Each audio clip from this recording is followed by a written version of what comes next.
Good morning. Hi, Liz. How are you doing today?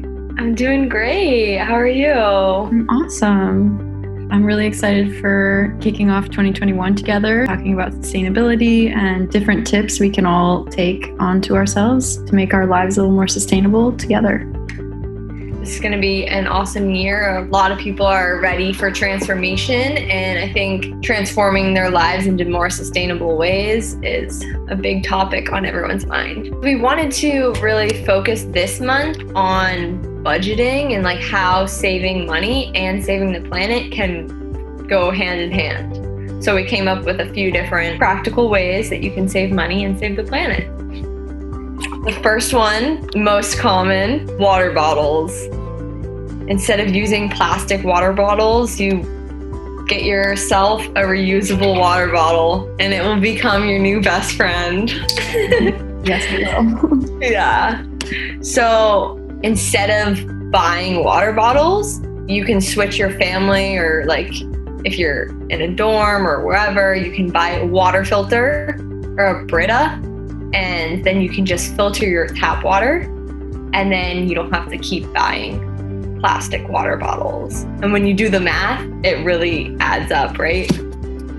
Yeah, pretty much like $1 at minimum a day, right, per person really adds up financially and also in landfills, or if they're lucky to be recycled.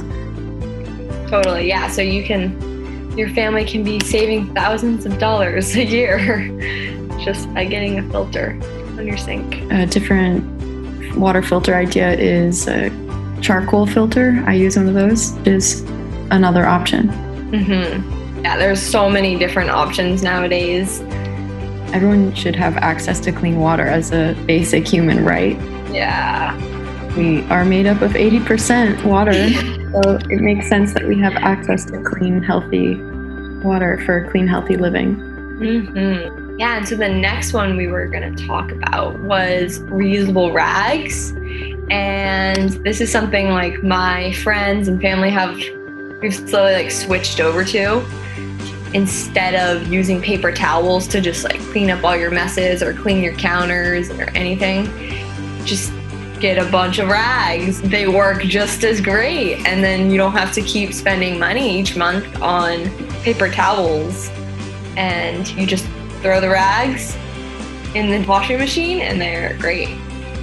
I have some that are like microfiber towels, and you don't even have to add soap to them because they're like, I don't know, however they're made is they can like self-clean. I know my family does reusable napkins, so we wash our napkins after using them. That's a great way to stay sustainable in the house and clean. Right. Every moment. Yes. Yeah, because there's lots of cleaning going on right now. I think that human behavior is going to continue in this motion of cleanliness. So that is really cool to think of reusing rags. You can even make your own rags at home out of old t-shirts or old towels. You can cut them up and make them into smaller rags, so you can use them around the house for different things. Especially if you have things with stains on them, you can turn them into a cleaning rag. Right. Upcycle it. Yeah, I was gonna say about like Swiffers. You know, you usually like buy like a wet Swiffer, and there's all those different pads they come in. What now we do is just like get a rag and wet it, and then just put that on the bottom of the Swiffer mop instead of buying packets of them. Yeah. So there's a lot of packaging that goes into those cleaning utensils. So the most you can do with what you have, that's the best thing in my book. I would love to talk about buying in bulk. As much as I am an advocate for slowing down one's purchasing role, I think it's important to keep in mind like budgeting in long-term purchases. Thinking of detergent, for example, it's a little more expensive to buy a large jug of detergent rather than like a personal jug. Mm-hmm. But if you're using that jug throughout the year, and at that end of the year, you're saving a lot of plastic, In comparison to buying 2 small jugs with a little bit more plastic, you have more volume, so you don't have to purchase things over and over again, throwing things out. Whatever you can do to slow down the cycle is really important. There's also less energy.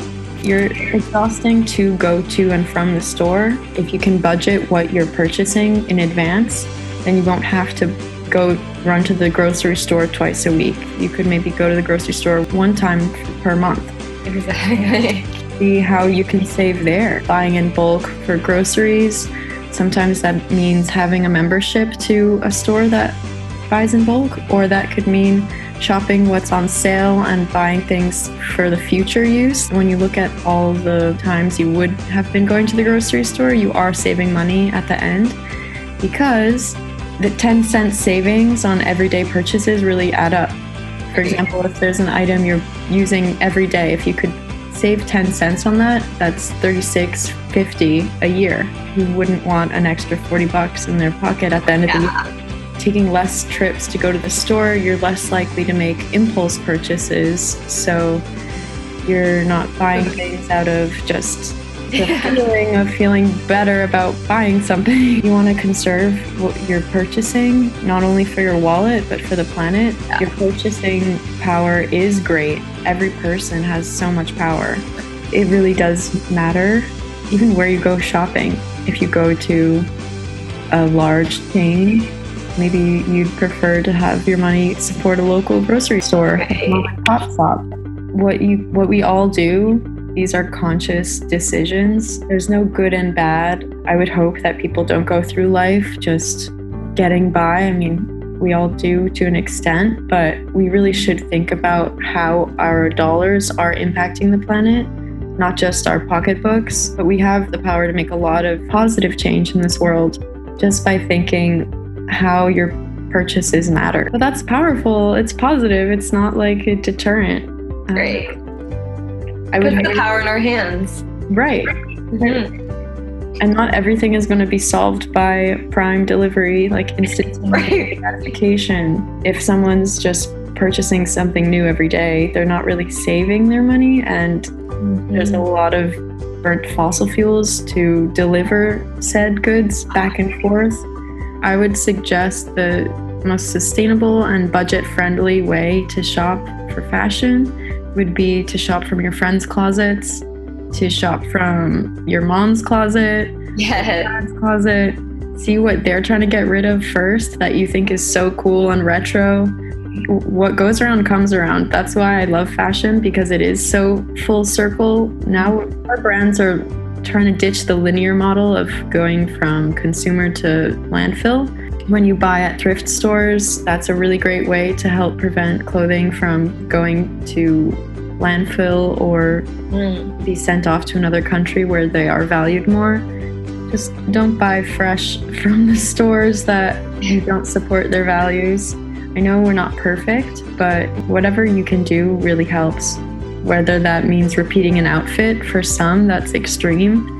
I think that's reasonable, especially in the state of the world that we're living in. In fashion, you can repeat whatever time period you really want to. So there's a huge avenue for self-expression, clothing that maybe isn't from your time era. Like, buy vintage.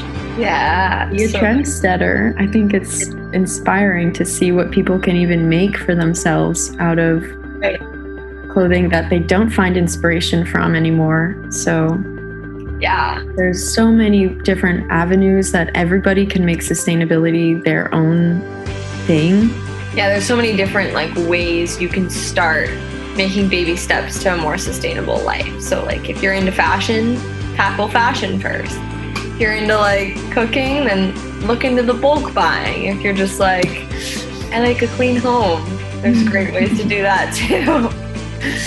Yeah. Follow whatever is gonna motivate you, because you don't want to be forcing yourself to do something to make a change, because then it's not gonna happen.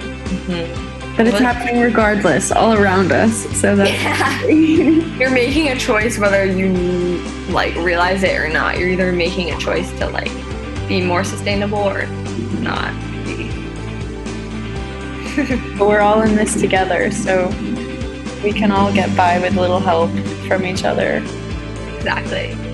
Yeah, so if you guys have any like your little home sustainable tips, lifestyle tips, definitely feel free to comment them and share, and we can all learn from each other. Hey, yes, we can. The learning never stops. There's always different ways we can all improve. So continue to set those goals. This is 2021. We can all make positive changes for the better. Oh yeah. Catch you later on the next episode of Sippin' Sustainability. Cheers. Grab your reusable mugs and bottles and check us out on the next episode. See you next time. Bye.